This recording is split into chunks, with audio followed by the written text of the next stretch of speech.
Anine, Sego. Hello everyone and welcome to today's activity of ice sculptures. If you're looking for a backyard winter activity that the whole family can participate in, here is one that's sure to be a hit. Kids of all ages will want to get in on the fun, and grown-ups won't be able to resist getting involved.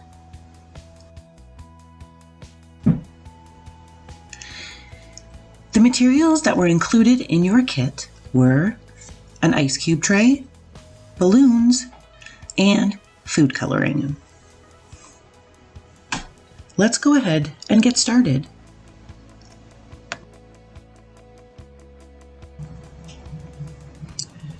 The first thing that we did was fill up some of our water balloons with water. Now, this was a little bit tricky, and I definitely needed some help in doing this part because I personally don't know how to tie a balloon.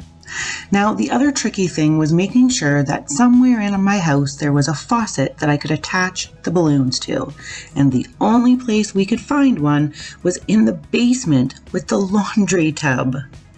Thankfully, I had my friend who was willing to help me out with this part. So go ahead, fill up your water balloons to whatever size you like, tie them up, and of course you can fill as many as you'd like, but make sure you tie them up. And once you've done that, you can move on to the next part. Here we've got our ice cube tray. I've got some blue water, and I've just done the blue because it makes it easier for you to be able to see. So all I'm going to do here is fill up my ice cube tray with some blue water. Now you'll notice that the pitcher I'm using is fairly large. So if you've got some younger children, you could use a smaller measuring cup. You could also try using something like a tablespoon. I wonder how many tablespoons it would take to fill up one of the ice cubes. That was 3 over here. How about you? How many of yours does it take to fill up an ice cube? I'm just going to quickly fill up the rest of the tray. And then it's going to be ready to go either into the freezer or outside, depending on what the temperatures are like. What else could I use? I think I'm going to try to use this muffin tray because these will provide me with a circle, so a little bit of a different shape than the rectangle of the ice cube tray. Go ahead and look around your kitchen or your playroom or anywhere else in the house for things that you could potentially fill up with water to create ice shapes for your sculptures. Now we've got a few circles. These are just some silicone muffin type liners, and this is just a small Tupperware container. So I'm going to go ahead and fill this, and I'm going to try and fill these. I'm hoping that the water doesn't seep out. Again, these are just some different shapes that we can use later with our ice sculptures. Now you received 4 different colors of food coloring. That was a mouthful. You could always try experimenting with your colors. You could mix yellow and red, and what does that give you? There's a whole bunch of different things that you can do. Just use your imaginations and be creative. Once you've got your balloons, your muffin tray, and anything else you find around the house that you want to try to make ice in, it's time to go ahead and freeze it. As I mentioned, you can do this outside or in your freezer if you happen to have room. Phew! All right, so it's been some time and my balloon is feeling pretty frozen. We did leave our balloons outside. It started to warm up just a tad, so I'm a little worried that some of the water may have...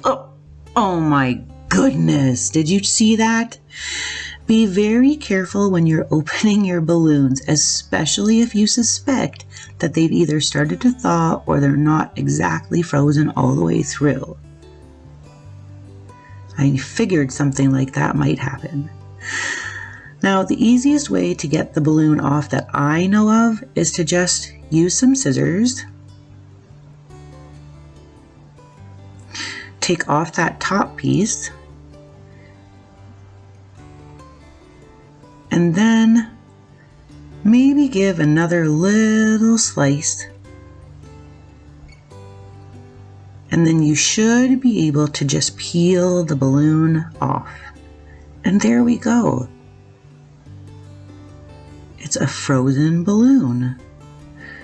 This blue will look super cool out in the snow. Now, from where I am, there's something a little different about the color that's frozen inside. Now for the rest of some of our frozen things. I've got a big bin and I'm just going to place everything into it. So these are some of our muffin trays that I froze. They're round, pretty thick, and they look like pucks.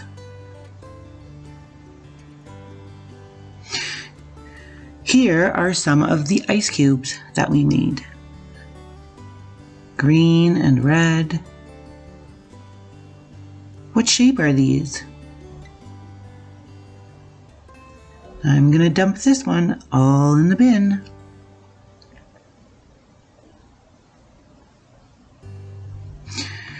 We also had some mini muffin trays.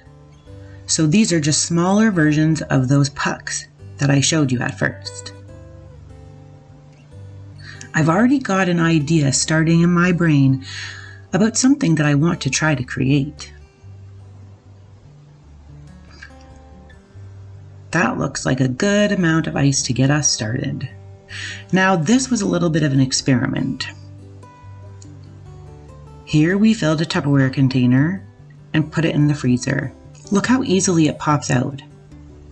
I was a little concerned that it might not come out so easy, but this is just one example of how you can take something bigger to freeze as a shape. Looking at this is making me hungry. To me, it looks like I'm frying up some eggs. That would be perfect out in a snow kitchen. Now that I've got my bin of ice, I can head outside to get started. We chose not to include any pictures yet because what we want is for you to send your pictures and we will respond via email with pictures of ours.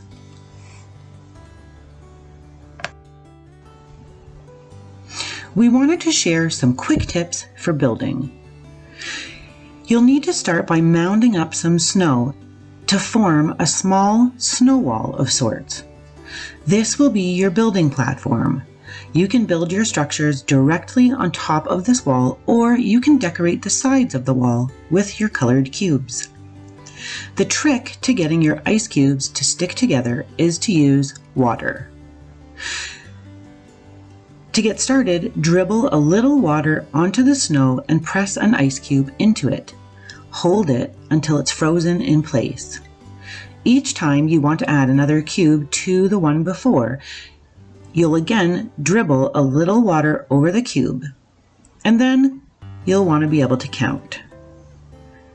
While you're counting, the water will freeze everything into place. Now, depending on the temperatures of where you are and the days that you choose to go outside, you may have to count a little longer or not that long at all.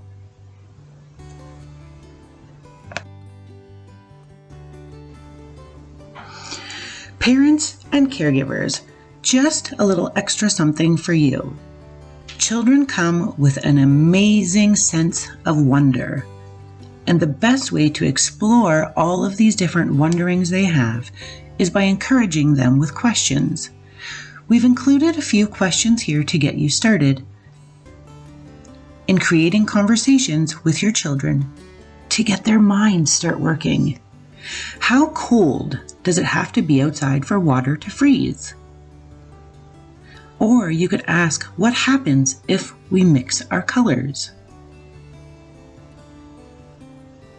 What other items could we use to create ice shapes?